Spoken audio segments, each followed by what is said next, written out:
Hi everyone, and welcome to this UCL Lunch Hour lecture on the 2024 US election, its stakes and implications. My name is Anna. I am a final year undergraduate student at UCL and research assistant at UCL's Center for US Politics, and I will be chairing today's talk. It's my honor and pleasure to introduce today's speaker, Dr. Thomas Gift. As a founding director of UCL's Center for US Politics, Thomas has led extensive scholarship and public engagement analyzing US politics and America's role in the world. Thomas has made hundreds of media appearances on American politics and has written over 100 articles for leading popular publications. In 2020, Gift served as the main in-studio guest for round-the-clock BBC World Service America Decides, which covered the 2020 election night. Gift has held fellowships or visiting appointments at Harvard, Stanford, Oxford, Yale, and the London School of Economics. Before we begin, I want to let you know that we will have some time at the end of this lecture for questions, and these can be submitted at any point during the talk by going to sli.do and entering in the event code #election2024. And so without further ado, I'll now hand over to Thomas to begin his talk. Great. Thanks so much, Anna. It's wonderful to have, in particular, a CUSP research associate introduce me. I'm looking forward to our conversation today. The topic is the 2024 U.S. election, stakes and implications. And what I want to do in the next 45 minutes or so is give an overview of the election as it stands right now, who's up in the polls, who's down in the polls, and then talk a little bit about what a potential Harris or Trump administration might mean going forward. So I just want to start with an introduction to what's happening in the polls. If any of you have been following the US election, it will surprise no one that this is basically a dead heat. Nationally, Harris has maybe a slight edge in polls. She's at about 48% compared to Trump's 46%. According to 538, which aggregates polls. But as we know, the election won't be decided in the national polls. It'll be decided in key battleground states. So Pennsylvania, Michigan, Wisconsin, Georgia, et cetera. And down at the bottom, I just have what the latest polls look like in all those key swing states. Right? In all but one, Georgia, the two candidates are dead even. We really haven't seen anything even remotely close to this in contemporary American politics, and so it's really difficult to say which candidate has the edge at the moment. 538 has Trump winning 53 out of 100 times compared to Harris 47 out of 100 times. If this election happened over and over and over 100 times, which basically means that this is a coin toss. So even small variations in that number up or down really don't mean much. It's basically 50-50. The prediction markets, which forecast based on gambling and betting odds, do have Trump with a little bit more of an advantage. He's right around 60% versus Harris, who is high 30s. At the same time, though, again, this is really, really close. And it's very difficult, I think, to discern which candidate has the advantage going in. If there's one state that I would say is going to make a difference, it's Pennsylvania. And I would say that I'm partial. I'm from Pennsylvania, and I spent about the last 6 months in the state. But the data show this too, right? And here's sort of a statistic that I think is quite remarkable. According to the 538 forecast, if Harris wins Pennsylvania, her odds of winning the White House are 91%. If Trump wins Pennsylvania, his odds of winning the White House are 96%. So that's just how much Pennsylvania matters, both as a swing state. It has 19 electoral votes. Remember, you need to get 270 to win.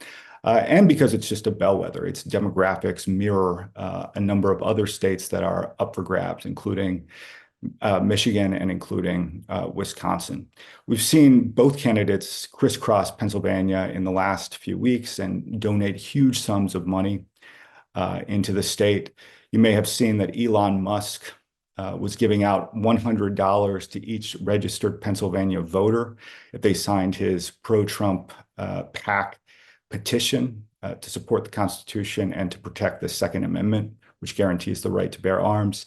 You may also have seen some imagery of Donald Trump working at a Pennsylvania McDonald's, handing out fries and talking to customers, which Democrats framed as kind of a political stunt, but I think that it was quite effective in getting Trump even more earned media.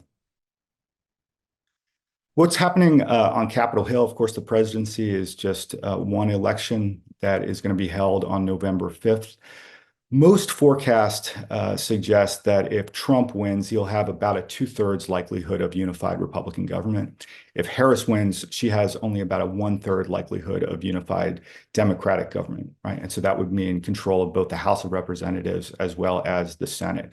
The best case scenario for Harris almost certainly is a 50-50 Senate, which would require a compromise for her to push through any legislative items that she would like to, with the exception of some special economic budgets, which can go through a process called reconciliation, and the vice president holds the tiebreaker. But this is important, of course, because we hear Trump, we hear Harris promising lots of giveaways, what they would do in their first 100 days, and yet odds are they're going to either face an opposition Congress or they're going to face a divided Washington. In either case, it's going to be hard to get through signature pieces of legislation that they would like. What are the big issues in this election, and who has the advantage?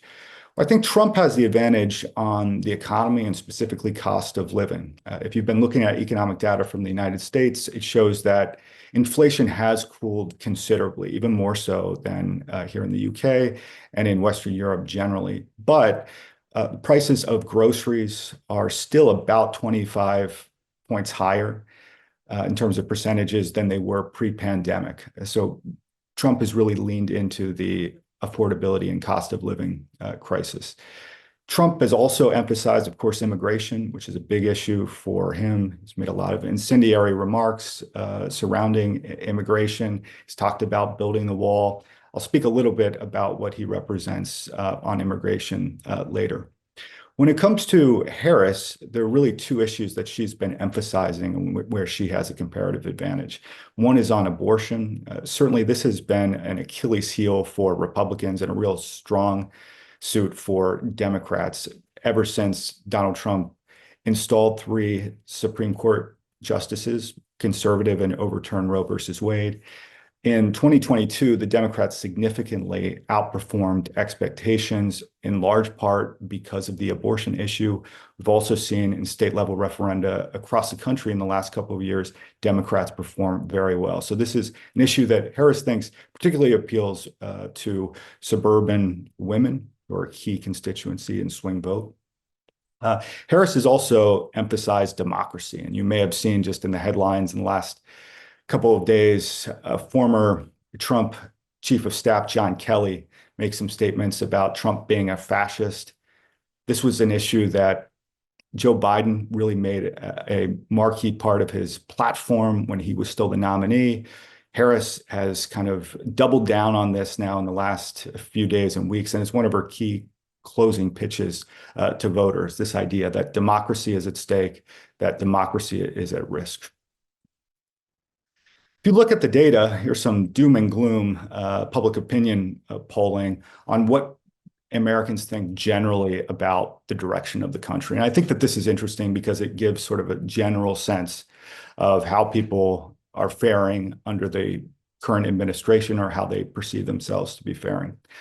So right now, the percent who think America is on the wrong track is about 65%. Those who think that it's on the right track is about 30%, give or take. Not great numbers, but if you look kind of over time, Americans are quite pessimistic, in fact, regardless of who is in the White House. But the more pessimistic they are, obviously, the more voters would say that they are not better off today than they were 4 years ago. And that's been one of the pitches that Trump has made. Who would you rather have a beer with? This is also a public opinion poll question that experts often look to because it just gives a sense of how attracted Americans are to the candidates, kind of on a personal level, right? And a majority, or I should say a plurality, 40% say that they would rather have a beer with Trump. 36% say that they would rather have a beer with Harris. And almost 1 in 5 voters say that they would rather drink alone, which probably reflects some constituency that is just dissatisfied with both political candidates. What will these two candidates kind of represent if they are elected? Well, I think Trump, we have a little bit more certainty simply because he's been in office for 4 years, right? From 2017 to 2021. He has a record that Americans can look to that they either love or hate. There is a lot of talk about, Trump's and the so-called Project 2025 agenda, which you may have heard about. This is kind of a policy pamphlet that has been produced by Trump's close associates, as well as the Heritage Foundation, which is a right-leaning think tank. Sort of lots of claims that Trump is going to impose sort of a far-right agenda. I would push back at that a little bit. I think Trump is more of a transactional president. He's not deeply ideological on a lot of these issues, including some hot-button ones like abortion. And I think that in terms of policy, Trump actually represents somewhat of a vanilla Republican in terms of tax cuts and deregulation and installing conservative Supreme Court appointments. Now, in terms of sort of democratic institutions and norms and the extent to which he represents a challenge to them, he certainly is an outlier. But I think just in terms of policy, as we'll talk about a little bit more, he's not that different from some of his predecessors, despite what we often hear. I think there's less certainty about what Harris might represent in office. And one of the key critiques that Trump has made against her is that she is essentially an opportunist who isn't saying what she actually believes. And if you look at her record and what she said in 2019 when she was running for president in the Democratic primary, she was against fracking. Now she's not. She used to be for looser immigration. Now she's not. She used to be for Medicare for all. Now she's not. So Harris says that her values haven't changed, but some of her policy stances certainly have, and we'll get into this a little bit more. There is, of course, a prospect of a contested election, and I'm not sure if this is sort of the most likely outcome, but at the same time, I think both sides certainly are prepared for it, right? That could either be kind of challenges to electoral counts, right? Or it just could be that some of these votes in swing states are so close that they're going to demand a recount and there's going to be controversy surrounding that. We all, of course, remember Bush v. Gore in 2000, and we even better remember what happened on January 6th. So both sides are certainly going to be lawyered up. The Trump team says that they already have 100,000 lawyers and volunteers in critical swing states to achieve what they say is protecting the vote. And it is very possible that the Supreme Court could be asked to resolve some of these election disputes, even if it doesn't go to the U.S. Supreme Court or they don't accept a case. Certainly, there's a reasonable likelihood that these are going to get adjudicated at the state level. Beyond policy, is democracy really on the ballot? In 2024, is Kamala Harris right when she says that kind of American democracy itself is at risk? I would question that. I don't think that it is, and I think that some of this language surrounding, the end of democracy is too apocalyptic, and it's too pessimistic, and it doesn't necessarily reflect sort of the reality of sort of the strength of American institutions. If you look at where voters are, most of them are actually quite moderate. Right? We hear a lot about polarization in the United States, and certainly it's an issue, but most of the data suggests that it is more significant at the elite levels rather than sort of mass voting. Okay? If you look at even hot button issues, a lot of voters, the majority, certainly express kind of nuanced and relatively moderate views. I think the risk of mass political violence is often overstated. We heard in the wake of January 6th that something like 40% of Republicans said that they would think that political violence is sometimes justified. Some new research, in particular from Sean Westwood at Dartmouth, kind of puts a damper on some of those claims, right? They say when they calculate the data and ask people about specific instances of violence that they think would be appropriate in this instance or that instance, the real number of people who Americans who think that sort of violence is justified is closer to 3%. I also do think that we have to look at what happened in 2021. Okay, these institutions in the wake of Trump's challenges to the election bent, but they didn't break. They did require some individuals, most notably Mike Pence, Trump's vice president, to act honorably in very key situations. But still, if you look at what happened to January 6th rioters, for example, many of them are in prison. If you look at what happened to Trump's challenges to the vote, most of them kind of worked their way through the courts and were summarily and correctly dismissed.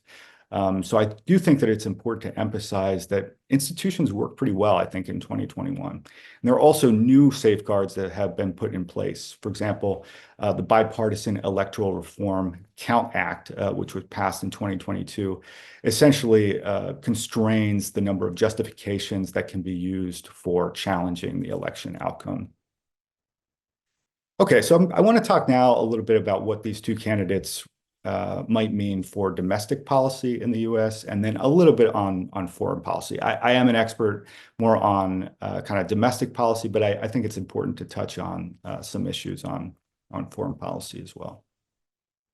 So the first thing that we need to know is that regardless of whether Trump or Harris is elected, neither is going to be sort of exhibiting fiscal responsibility. Okay? The current federal debt in the United States is about $35 trillion.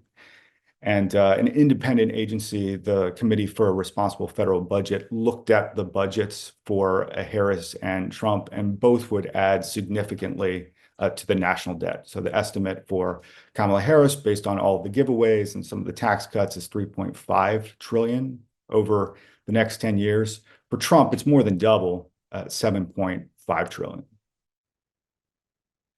What's Harris's domestic agenda? She's talked a lot about an opportunity economy, right? She has promised $25,000 down payment assistance for almost 500,000 first-generation home buyers. She has pledged $6,000 tax credit to families during the first year of a child's life. She has talked about federal bans on quote unquote price gouging for food and groceries, right, which has no chance of passing. And she's also talked about eliminating tax on tips. She said that she would raise revenue for some of these programs through increasing the corporate tax rate from 21% to 28%. She has also proposed a tax on unrealized gains, which is basically just a tax on appreciation, for example, of real estate and stocks and other assets, only for the super rich, so those who are worth about $100 billion or more. What's Trump's domestic agenda? Well, he wants to make the 2017 tax cuts permanent. They are set to expire next year. He wants to slash the corporate tax rate from 21% to 15%. So if you look at where Trump is on the corporate tax rate versus Harris, it's about 13 percentage points difference, right, with Harris much higher than Trump's. Trump has also proposed eliminating tax on tips, but not just that, also on overtime and on Social Security benefits.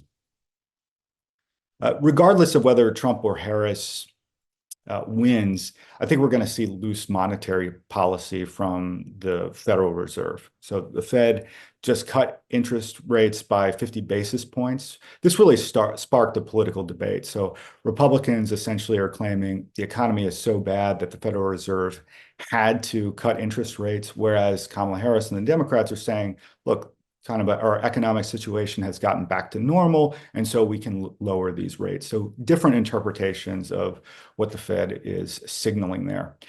Trump has made some fairly outlandish claims about what he might do with respect to the Federal Reserve. He said that presidents should have input on interest rates, and of course, we have long thought about the Federal Reserve acting as an independent central bank that is not subject to political whims. An advisor for Trump said that it's likely that Trump would fire Jerome Powell, who is the chair of the Federal Reserve within his first 100 days. Jason Furman, who's a professor at Harvard, said this is perhaps the largest threat the economy faces, but he doesn't think that it is entirely realistic, and I tend to agree with him. I think some of this is just kind of political bloviating. But I think we can expect more rate cuts regardless of who wins, so more kind of pro-inflationary policies. Unlikely to see anything from the Fed before the election, simply because, of course, the timing here. Okay, when it comes to culture war issues, this includes fights over abortion, transgender rights, etc. These are mostly going to be fought in the courts and in the states. And so Kamala Harris and Donald Trump have made various claims about what they would or would not do on some of these culture war issues, mostly abortion. But I think the reality is neither is going to have much of an impact. Trump has said that he does not favor a national abortion ban, despite Democrats repeatedly saying this. He said that he wants this issue to be decided by the states. Kamala Harris has said that she would welcome legislation that would reinstate some of the protections of Roe versus Wade. But again, getting that through potentially an opposition House, opposition Congress, very, very unlikely, especially with the filibuster by Republicans. There is a possibility for a new Supreme Court appointment, of course, if one of the current justices sits down or there's a death or something unexpected. Next 4 years could be important for the composition of the court. When it comes to immigration, right, Trump is kind of re-upping this proposal of building the U.S.-Mexico border wall, of which he only got about 2% done that he wanted while he was in office. He said that Mexico would pay for that. It, of course, did not. Trump has promised the largest domestic deportation operation in American history. He has pledged to expand resources and authority for Immigrations and Customs Enforcement, often called ICE. He's talked about ending birthright citizenship, which is essentially just that anyone who's born in the United States is automatically a U.S. citizen for children of unauthorized parents. He's also talked about vaguely and ambiguously about ideological screening for immigrants who are coming into the country. Harris has been not extremely specific about what she would propose on immigration. She has said that she would like to see more funding for border agents, for detention facilities, for fentanyl detection technologies. She wants to raise the standards for asylum qualifications, which essentially would make it harder for individuals coming from Central America and elsewhere to claim asylum.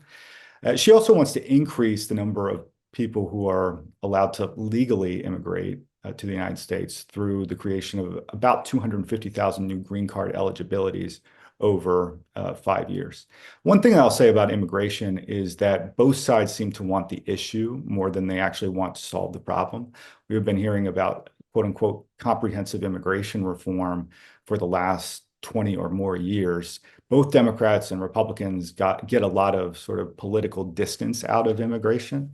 And as a result, I think it's very unlikely that we would see the two sides come together for a compromise again.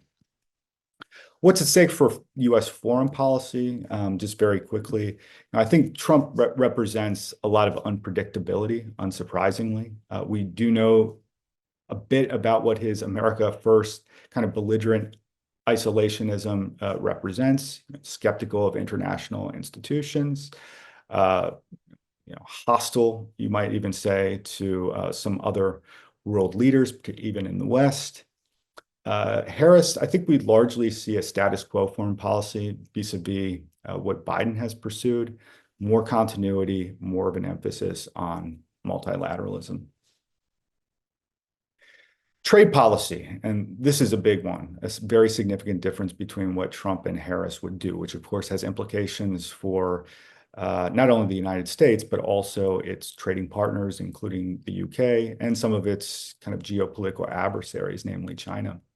So Trump has proposed imposing 10% tariffs on all imports to the United States. Doesn't matter if that comes from Canada or if it comes from another country, at least 10% imports on all, at least 10% tariffs on all imports. He has proposed 60% tariffs on imports from China. And remember, during his first administration, Trump really ratcheted up tariffs on China.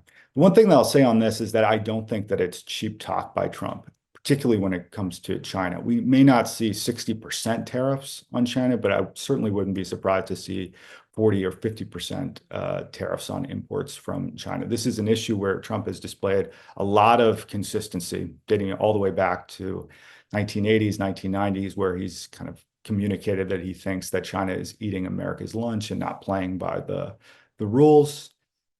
This could be highly regressive, of course, for the American populace because these higher prices are eventually passed on to consumers. Trump denies that this is going to essentially act as a de facto tax, but pretty much all economists agree that it would.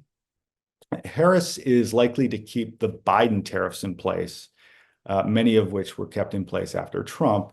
But her plan would only cover about $18 billion in imports compared to Trump's, which would cover $4 trillion in imports. So that's a 200x Trump relative to Harris. So just the overall number, volume of imports that their tariffs would apply to is very, very divergent. When it comes to NATO, Trump has talked a lot about exiting NATO. I think that that's very unlikely. And in fact, legislation was just passed through Congress that might even make it impossible for him to do so, or sort of essentially impossible. So I don't think that under Trump, we're going to see an exiting NATO, but we are going to hear some more tough talk about its problems and what its allies are not doing correctly, according to him. Harris would largely maintain Biden's commitment to NATO and to NATO allies, again, consistent with her more multilateral approach. Both Trump and Harris would likely try to seek out increased defense spending and leadership by allies so that all NATO countries are contributing at least a minimal amount. Again, Trump, the way he would go about it, I'm sure would be much more vociferous, but both are going to have a similar policy there. When it comes to Ukraine, there is dwindling support for the war among the American public. So if you just look at public opinion polls today compared to a year ago, compared to 2 years ago, there is kind of fatigue, right? And a lot of Americans express reluctance at the amount of money that the United States is sending to Kyiv. Trump has promised that if he is elected, that he would end the war in a single day. First 24 hours, it's done. He hasn't explained exactly how he would do that, but through magic and sort of his, negotiating powers, he said that it would happen. It's very likely that, Trump would make aid to Kyiv conditional on some type of ceasefire. It's very possible that Trump would be pressuring Zelensky to cede land to achieve some type of peace deal. It's very likely that Trump would try to guarantee neutrality of Ukraine with respect to NATO and stop any pathway that it would like to join NATO. Harris has vowed to continue aid to Ukraine, but again, one of the challenges is doing so with an opposition or divided Congress. In the Middle East, Trump, represents himself as pro-Israel, but he does want the Gaza war to end. Right? Under Trump, we're likely to see kind of maximum pressure campaign, namely sanctions and the enforcement of those sanctions, which has been something that's been kind of debated with respect to the Biden administration on Iran. It's likely that he would greenlight Israel to strike some of those nuclear sites by Iran. Trump would also try to build on the Abraham Accords, which normalize relations with Israel and several Arab countries, and he would try to do that probably first with the Saudis.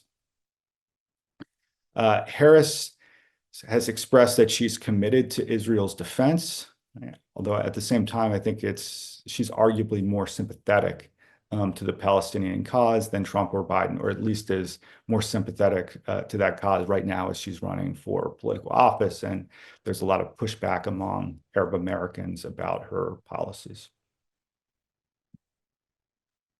Just lastly, China. Both a President Harris or a President Trump would be likely to continue tough on China rhetoric. For all the talk of polarization in Washington, this is kind of the one area where there's relative bipartisan agreement to be tough on China. Trump, of course, we're likely to hear more bellicose language, more unpredictability on policy. We just talked about the fact that he's kind of likely to ratchet up the trade war. I think that's one policy that you can almost bank on. He is likely to pressure allies to do the same, and he's more likely to engage China unilaterally rather than through allies. When it comes to Harris, she's more likely to work with allies, including the UK, to deter any kind of military buildup or further military buildup by China. That includes nuclear capabilities, hypersonic missile testing, and advances in AI and chip technology being developed in China. It's likely that Harris would impose more targeted sanctions rather than across the board, especially on microchips. She'd be likely to moderate some of these tariffs and maybe even dial them a little bit down relative to what Biden has done, and try to encourage more diversified supply chains for imports coming into the United States. And of course, lastly, she'd be likely to kind of continue diplomatic relations and to do so in, I guess, a more cordial way, you would say, than Trump is. So that's all that I have. I wanted to leave plenty of room and time for questions, but thank you for listening and thank you for being here. Amazing. Well, thank you, Thomas. That was incredibly thought-provoking, and I'm sure is going to generate a lot of discussion. If I may, I would love to ask the first question. Of course, we know that this election was initially supposed to be a Trump versus Biden race before Biden dropped out in July. So my question to you is, what do you think are the key lessons from the Biden administration that both Kamala and Trump can take away? And how might these lessons sort of differentially impact their campaign strategies and even their governing approaches if they're elected? Well, thanks very much, Anna. I think Kamala Harris had some advantages and some disadvantages as a result of how she became the Democratic nominee. The advantage, of course, is that she faced essentially no real competition. So Democrats like to say that there was an open, transparent process, but the reality, of course, is that there absolutely was not. Right after Joe Biden said that he was going to be stepping down and not running again, he endorsed Kamala Harris. We saw very soon after that, the Clintons also endorsed Kamala Harris. After that, the Obamas did as well. And then it was kind of a done deal. Kamala Harris also benefited very significantly in the first couple of weeks from almost unmitigated positive press coverage. All the attention was focused on the fact that she would be the first woman and the first woman of color to become president if she won. And so she kind of benefited from this honeymoon period. At the same time, it was inevitable that reality was going to, creep in and more scrutiny was going to occur. The fact that she did not go through a typical primary process maybe meant that she wasn't in the same level of fighting shape as she would have been otherwise. Right? And so in the first several interviews that she did with adversarial stations, she was kind of criticized for not necessarily being as effective and articulate as she might have been. I think she did perform, very well in the debate. She's gone on Fox News, which I think was an interesting strategy to try to win over some moderate Republicans. But I think right now her campaign has kind of plateaued, right? She had all this positive press coverage, all this scrutiny, and now she's just trying to make her closing pitch to voters. I still don't think she has that sort of few line, very snappy response to what she's going to do in the first 100 days, which I think is a problem. I think she should absolutely have that. She's outlined her economic plan. She's talked about what she would do on immigration, on healthcare, and so on. But what she hasn't done is kind of say, this is my priority, right? In the first 100 days, if I get one landmark piece of legislation through, this is what it's going to be. With Trump, that was the big tax cuts. With Obama, that was the Affordable Care Act. With George W. Bush, that was No Child Left Behind in education. I don't know what Kamala Harris would put as her number one issue if she is elected. I think the lesson for Trump is be careful what you wish for. I mean, the fact that Trump agreed to debate Harris, Biden very early in this cycle gave essentially the opportunity for Biden to bow out whenever he didn't perform well, right? And I think his poll numbers were looking much better against Biden than against Harris, but now, he has the challenger that he kind of asked for, I guess you could say. Yeah, it's very interesting as well what you said about the lack of a sort of slogan for Kamala. And I wonder if this sort of problem of maybe a sort of lack of charisma that Kamala has, at least compared to Trump, if you think that could sort of impact in any way, or if that is having an impact. It seems that Trump he's a very charismatic personality, right? And I wonder if that is sort of making an impact and Kamala's lack of that is. Yeah, I mean, it certainly could. Love or hate Trump, a lot of people do agree that he's quite charismatic, right? And so he has his own personality. He's kind of larger than life. He's iconoclastic. Really, no one can replicate him, which is one reason why I actually think that if Trump is defeated, right, all these worries about Trumpism going forward might start to dissipate because there's no one quite exactly like Trump. There are lots of Republicans in the party that have made an effort to, try to be like him and emulate him, but none has been especially successful.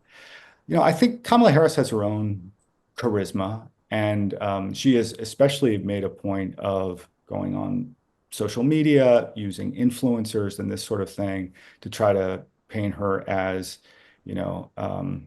sort of a boss woman, quote unquote, or cool, or speaking to kind of younger demographics. And she certainly does much better with the younger vote. Of course, that's not necessarily distinctive because most Democrats do. Great. I'm going to go on to some of the questions we received during the talk. The first one I have here is how and why are some of the things behind what is stated about Trump, particularly those painting him as a fascist or anti-democratic, why have these sort of been less effective in swaying voters? Yeah, I think that's a great question. And again, we just heard John Kelly, who's Trump's former chief of staff, say that Trump is a fascist. We had Mark Milley say that Trump is a fascist to the core. Jim Mattis say that Trump represents a threat to the Constitution. So there's no shortage of former Trump officials or associates making these kinds of allegations. And I think that they need to be taken seriously, if for no other reason than they are from individuals that know him best and were around him in the White House. Why I think that it's ineffective is because it's largely preaching to the choir. I think those who are convinced that Donald Trump represents not just a threat, but an existential threat to democracy, they're already voting for Harris. And those who do not, they're probably already voting for Trump or maybe not voting at all. If you look at public opinion data, about 60 to 70% of Americans do think that democracy is, in some sense, at risk in this upcoming election. But only 3% of Americans, according to Gallup, say that that is the most important issue in this campaign.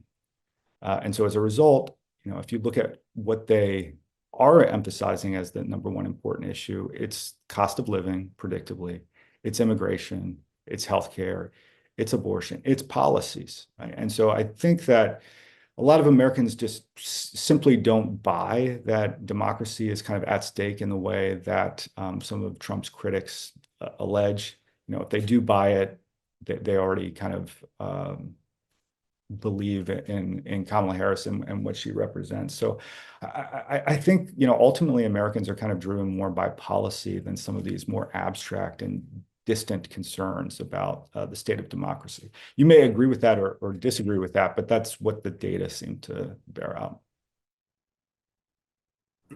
Absolutely. And on that point as well, I think public figures and sort of the ways in which people can sort of endorse particular candidates as well is also a major sort of point for a lot of Americans. I have a question here from someone in the chat.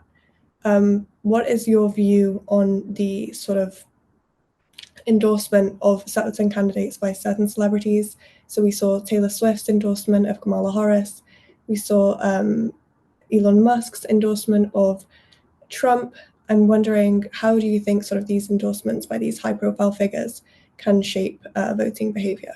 Yeah, that's a great question. I mean, in general, most of the political science literature suggests that these endorsements don't have a big impact. They might give a candidate a short-term bump in the polls, but long-term, that effect tends to dissipate. Now, you could say that, for example, Taylor Swift and Elon Musk are no normal celebrities, and I think that that's right. And so there may, in fact, be a Taylor Swift effect. You know, she's the one individual I can think of that can actually move economies, you know, with her tours. And so maybe she does, you know, resonate with a small fraction of undecided voters, or convince younger Democrats in particular to turn out. And on the margins, that could matter because we saw how close this election is expected to be.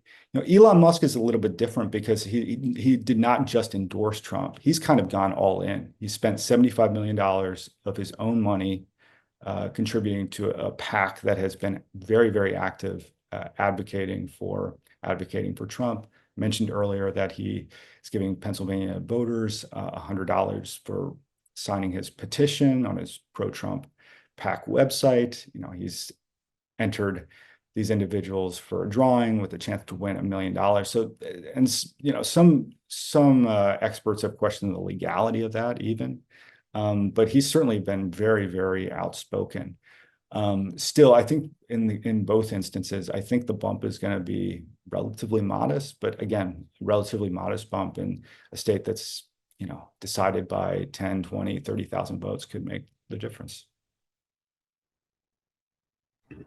Great. And just following up on sort of Elon Musk's direct sort of support for the Republican campaign and Trump's campaign particularly, how significant do you think the role of billionaire activism is in shaping electoral outcomes? And do you think that this significance will likely increase in future elections? And if so, do you think that campaign financing laws should and will evolve to address these sort of high-profile financial incentives on offer? Is there any movement for sort of changes in the legal perspective from that point? It's an absolutely great question. And certainly billionaires in this election are throwing both their money as well as their power around. And it's not just Elon Musk. We've seen also Bill Ackman, who's the CEO of a hedge fund called Pershing Square, come out in favor of Donald Trump. He hasn't gone all in to the same extent in terms of money that he has donated, but still sort of another billionaire. Yeah, big money in politics is in some sense just an artifact of the American political system, right? And people can complain about it. And I think there's all sorts of reasons to be concerned about the extent to which it is influencing elections. So these PACs, political action committees, and super PACs also provide an outlet for which very wealthy donors can, you know, channel money that is not very transparent and has very little accountability, and sort of allows candidates at the same time to distance themselves from whatever those PACs do. So one of the things that PACs do a lot is push negative ads. And Americans say that they don't like negative ads, but the data all suggests that they respond to it. But it gives sort of political cover to the candidate themselves to say, this isn't my negative political ad. This is my PAC's. I have nothing to do with them, and I don't coordinate with them. Whereas, in fact, there's sort of this implicit collusion. I don't think that we're likely to see any new legislation Why is that the case? Well, because generally incumbents benefit from the status quo and this money, right? They're in a better position to court these donors, and they have every incentive to use that money to get reelected. So they don't want to kind of support legislation that may make their position in office more precarious. Absolutely. I'm going to go on to another question from the chat, specifically related to sort of this bipartisan divide. RFK's bid was one of the most significant in recent history, and as an independent candidate, he still didn't come anywhere close to running. And so the question here that somebody's asked is there any sort of possibility, do you think, within the near future of anything other than red or blue? Yeah, if you're looking for a third-party candidate who can actually compete and win, I think it's very hard to do in the American political system. And part of that is just the institutional nature of how elections are set up. So there's something in political science called the Duverger's law, which is named after a French social scientist who essentially said that when you have single member districts and first past the post voting, you're almost guaranteed to get two-party dominance. Absolutely correct that RFK Jr. made probably one of the more competitive bids that we have seen in recent years, but of course he dropped out and voted and endorsed Trump. But it's just very hard for these third-party candidates to break through because the political machines are so strong, right? And there's so much inertia in favor of these big tent political parties, namely the Republicans and Democrats, that I don't envision a serious bid to win. But at the same time, these third-party candidates can have a real influence on the election. For example, if RFK Jr. had stayed in the election, he could have well swung the balance in some states. Now, there's a lot of debate about whether he was going to be pulling more from Trump and more from Harris, right? And a lot of that, I think, would have depended how he campaigned in the weeks prior to the election. But if you capture 2, 3, 4% of the vote, in elections where they're dead even, especially in these swing states, that can have a really significant impact, right? And even now, despite the fact that RFK Jr., who was at one point capturing about 15% in national polls. You have Jill Stein, and you have some other more fringe candidates who are still on the ballot in swing states, including in swing state of Michigan. So you may still see third parties making a real difference in this election. Great, thank you. And another sort of comment from the chat box. We've heard a lot less in recent times about this Project 2025, which was initially quite a big thing when Trump was first running. We have a question here. Is there any sort of possibility of a resurgence of that, of a sort of discussion of that sort of project and what that would likely sort of include? That's a great question. I alluded to it in the talk.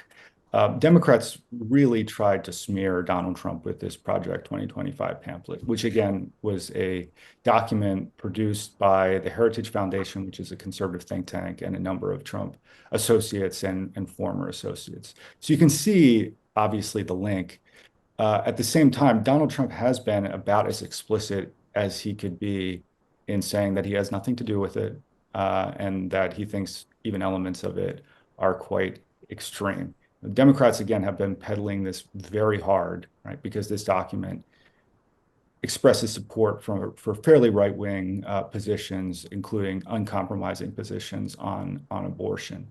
But I do think that this is one area that's kind of an unfair criticism of Donald Trump. He can't be held responsible for everything that his associates or former associates or think tanks in Washington do any more than Kamala Harris can be held responsible for, what previous staffers or Democratic think tanks do in Washington. So you understand why this was a key talking point for Democrats. I personally think that it's somewhat dishonest, but I could see sort of why it has tactical effectiveness.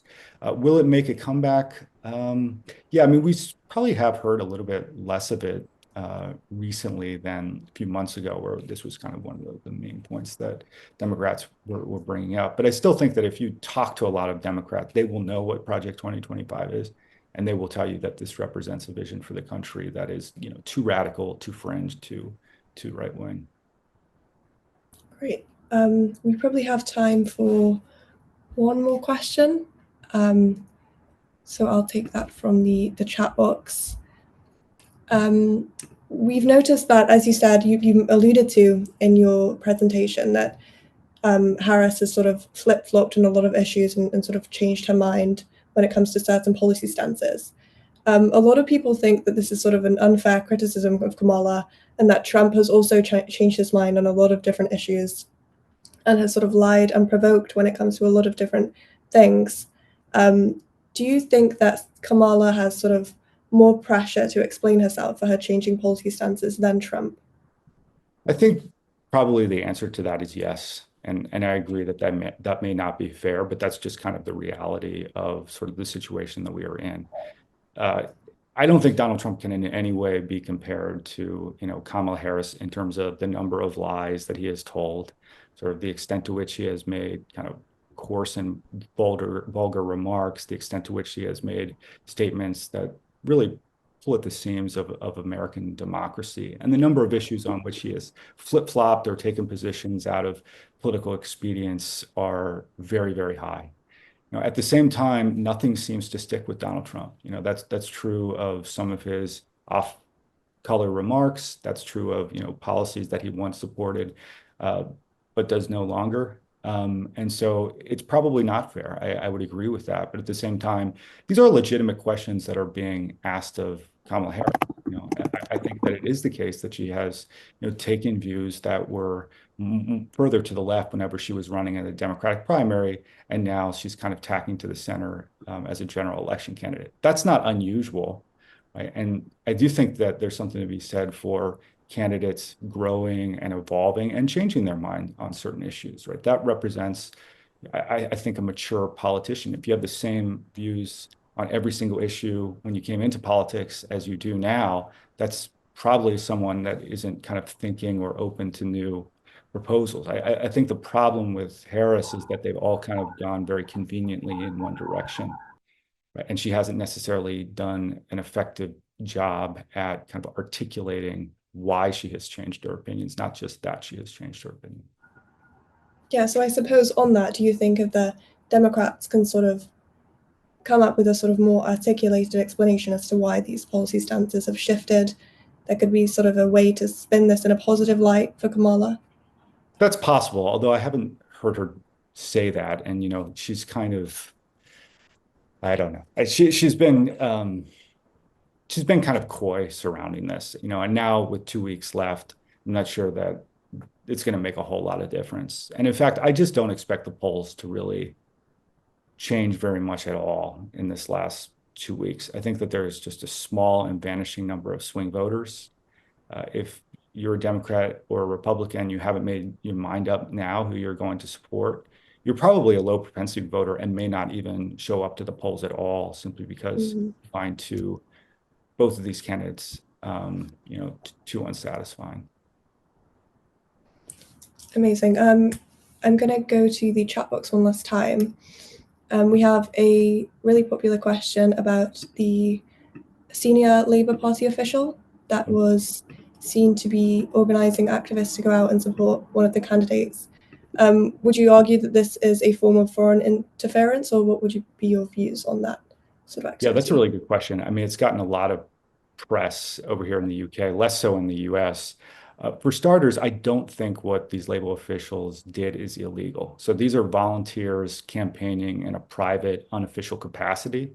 According to Labour activists, they've also spent less than $1,000 each in helping the Harris campaign, which is below the maximum limit allowed by the Federal Election Commission. So I think any petitions by the Trump campaign for the FEC to intervene probably won't lead anywhere. Still, I do think that there's a case to be made that these labor activists violated political norms. And so norms are just unwritten codes of conduct that are mostly, but not always followed. Skeptics will say, and they have said, that what these Labour Party activists did is not entirely unprecedented. And I think that that's right. But it is not common. And we know it's not common because this has become such a story. The fact that it has sort of, the fact that it's occurred against the backdrop of so much angst around foreign meddling in the US elections also puts more of a spotlight on these activities. And, I think it's not unreasonable to ask whether this type of behavior by labor activists is appropriate, even if it's not kind of expressly illicit. Okay, nice. And one more question. Do you think that there's sort of anything that Kamala can do now, whilst she's sort of the president, before November, to sort of give her one last push in trying to solidify any more sort of swing voters? Anything that she can enact or do now with the powers that she currently has? Well, vice presidents in the United States have very few powers to begin with. And so I don't think that anything that she'll do in terms of achieving actual policy. I think what she can do on the campaign trail is try to make this election a referendum on Donald Trump, try to remind voters what 4 years in office of him looked like and felt like. All the mayhem, all of the volatility, all of the turbulence, right? The fact that every single day you open up the newspaper and try to think, what did he do this time? So the more that you can make this election about him, I think the better. As I mentioned before, I think that she should try to focus on policy rather than talking about this more abstract concern of democracy. I think for Kamala Harris, what she needs to do now is ensure that her base turns out. As we noted, I think very, very few swing voters left. So we're kind of in this era of what I call post-persuasion politics, which is that politicians are not trying to persuade the middle anymore. They're just trying to galvanize the base. So she needs to do what she can to ensure that that base turns out on election day. Great. Just going to check if we have any more questions in the chat box. I would love to ask another question as well, whilst we wait for any more questions to pour in. You mentioned that both candidates are prepared for sort of an instance in which the election result is challenged. And I was wondering, do you think that that is sort of a high likelihood, specifically if Trump loses, given his sort of claims of a election interference in election, sort of this the stealing of the election last time? Do you think that there's a strong possibility that that could happen again if he is to lose the election?